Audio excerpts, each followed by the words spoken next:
Ondan sonra ne yapacağım? Bugün de balık yok istiyor. Yok. Ondan sonra ne yapacağım? Bugün de balık yok istiyor. Yok. Ondan sonra ne yapacağım? Bugün de balık yok istiyor. Yok.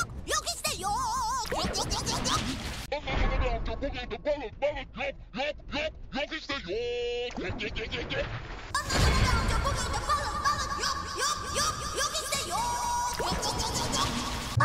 yapacağım? Bugün de balık yok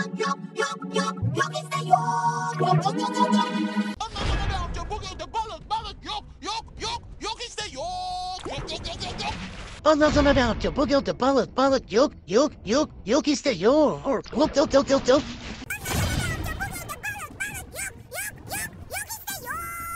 Yok.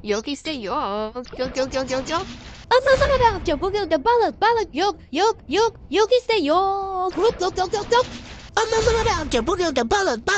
Yok. Ne yapacağım bugün